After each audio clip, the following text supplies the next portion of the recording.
So. Yeah, and we have some time to work on that. It's a big question, and you don't open a second high school easily or lightly. There's a lot of community-level questions, but it's a discussion that we will start having probably even next school year.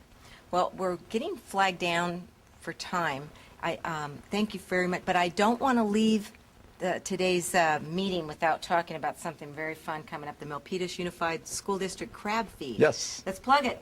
Talk Yes, about it. we have a crab feed coming up in early February, and it's jointly hosted by the Milpitas Community Education Endowment and the Kiwanis, and I believe other supporting organizations. And it's a great community event, and so come out and support your kids and your schools and just be part of the community as we celebrate together. So, do you have a date on that yet, or It's the first Friday in February. Okay, great. And we'll go ahead and share that on the screen for you, and then where people can contact and how they can get tickets or whatever. Great. They'll wanna do that. It's always a really fun event. It is great. For folks around town. Come out and be able to support Good money the schools. maker. I know they make some pretty good money there. Well, and there's always great raffle prizes, and a lot of fun with the dessert raffles and all the things that go on there. So it's a great event. Okay. And a great cause. Good. Well, should we wrap up? Anything else you want to say? Or? Well, just welcome to the community. We're glad to have you here at the helm of our schools, and It's good to be here. appreciate all your work and effort on behalf. We've of met the you through Rotary, also. That's Thank right. you. And yes. So yeah, that means he's going to be active in the community as well as here at the schools. So thanks, Carl. We appreciate that, and we will. I'm sorry, I called you Carl. It's Gary. Yeah, He's that was the other guy. We interviewed him a few years ago. It's 2012. We interviewed him. That's okay. Hey, folks, we shoot this unedited, so. We do. That's the fun of it. Anyway, So- thank you very much. Okay, thanks, Appreciate Debbie. it. We'll see you around town. All right, thanks. I made a promise to my family that I would start taking better care of myself. You have many reasons to stay healthy. Exercise and physical activity can help. So the National Institute on Aging at NIH, part of the U.S. Department of Health and Human Services, created Go for Life, I now exercise 3 times a week. featuring exercises you can do anywhere. I can really go. Find out more. Visit nia.nih.gov/go4life.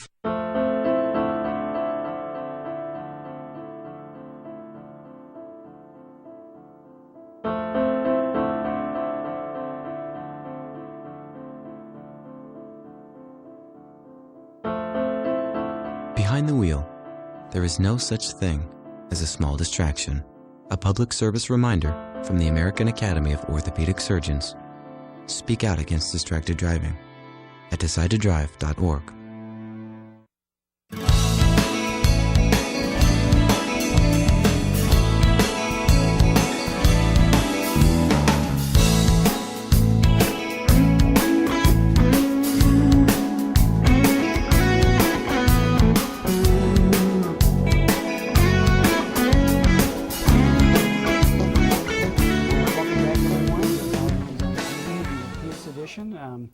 We had a nice interview with Kerry Matsumoto, our superintendent of schools here. Nice guy. Nice guy. Outstanding. We're very blessed to have him here at the helm in Milpitas. We are. So folks are joining us on Channel 26 here in Milpitas, and we're on, 5 days a week? Monday, Wednesday, Friday? 6:30 p.m. And Saturday and Sunday at? Right here at 9 a.m. here on Channel 26. Terrific. So we're glad you've tuned in with us to find out what's going on here in Milpitas. So we're going to talk a little bit about what's up now with the mortgage market and the real estate market. You want to talk about the real estate market? It's so busy. Yeah, I was going to say, over the holidays. I thought I had a holiday break. All my inventory's gone, which is good. Yeah. Lots of the buyers that are coming in. I don't know if it's the last minute push for the end of the year, which that doesn't make sense because the escrows will close next month. But interest rates are good. Inventory is extremely low. Let's take a look at real quick on the inventory scene. So let folks know if they're considering doing something next year or this year. So, well, the holidays are traditionally a quiet time in real estate. Yes. And you were quite busy. I was busy. Let me tell you what the stats look like today.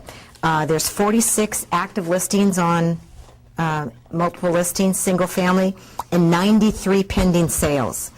Compared to last year, there were 58 active and 76 pending. So again, you have low inventory, lots of activity, pending sales. So, I keep saying we're at the bottom of the end of the market. I mean, I can't think of a better time to buy than now. The barometer is going to turn around and go back up, Todd. I think so. You indicated the fact that homes that are coming on market are moving quickly. Very quickly. And they're affordable. Affordable, and I'll look at that too. Condos, 18 active today, 45 pending. A year ago, there were 45 active and 46 pending. There, again, extremely low inventory, so we should see some changes in the pricing. Let me quickly look at what the pricing looks like. In November 2010, it was $567,000 for an average price single-family home and $540,000 for a median price. Today, the average price is down to $493,000 and $458,000 median price. So excellent time to purchase. Condominiums, a year ago, the price was $272,000 for an average price, $240,000 for a median, and today it's $309,000 for an average sales price and $283,000 for a median. So there is that uptick right now for the condo market. Affordability is the issue. Where do people live? Where can they afford? And it seems like a condo market is the right way to go. Well, you would expect a little bit of an increase in price with as little inventory as there is, and so there's more competition for those properties that are available. Well, you've got the great rates. Can we talk about those? Yeah, we actually are at the best rates that we've ever seen again. Rates have ticked down here at the end of the year in the first part of 2012. We're back in the high threes for a conforming 30-year fix with no points. I mean, outstanding rates.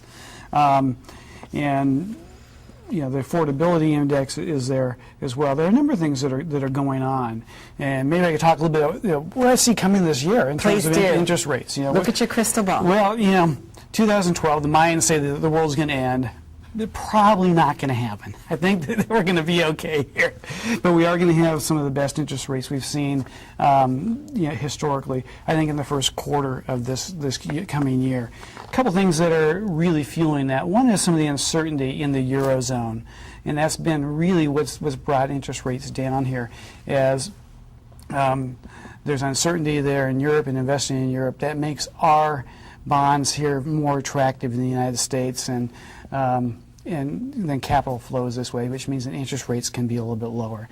And I think that there's going to continue to be some uncertainty still in the Eurozone. It seems like every time they come up with a plan or a measure it gets talked about, we'll see the markets kind of rally around that, and then the reality of what they're talking about, which is really just more debt and restructuring that debt in Europe, tends to temper that. So I think that's going to be a big piece of it, is the Eurozone uncertainty. The Fed is going to have an active role as well as we move forward. The Fed has talked about keeping interest rate policy low here throughout the coming year. We're in an election year. The Fed doesn't like to mess with interest rate policy traditionally during an election year. They just try to stay out of that. And so we'll see that continue here through 2012.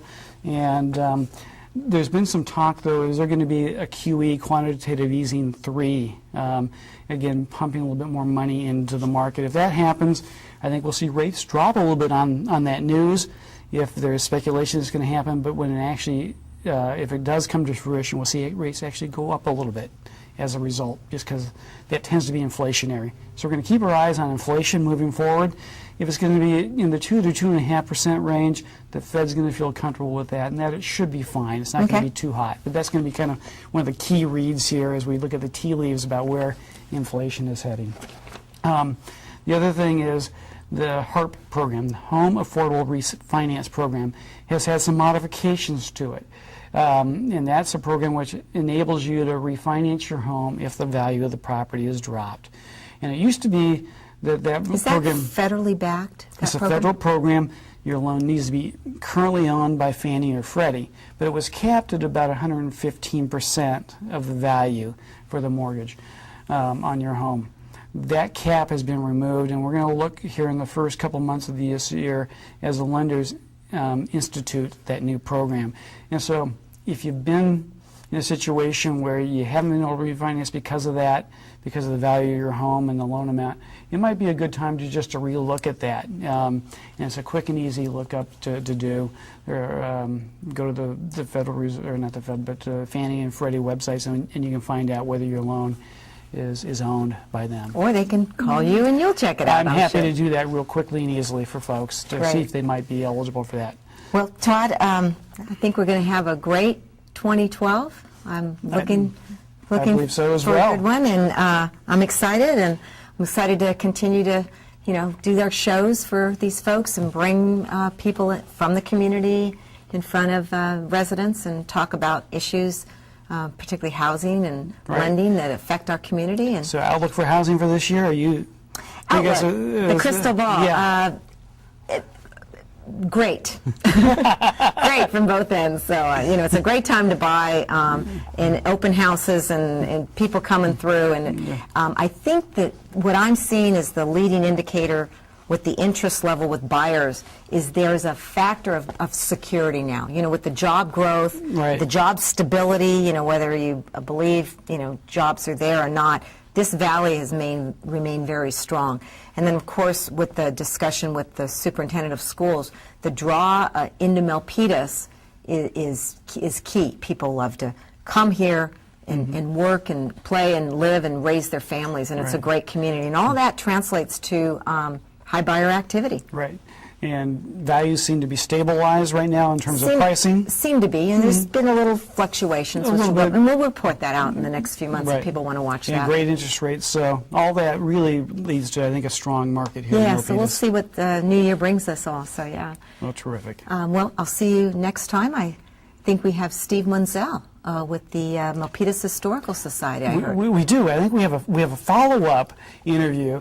We had a show once before about the origin of the name of Milpitas. Steve's with the Milpitas Historical Society, and he's got some thoughts on that subject as well. So we may have a little debate going on about the origin. Stay tuned, huh? That's right. Join us for that as we explore Milpitas, and thanks for joining us here on Milpitas Homes on TV. Thank you.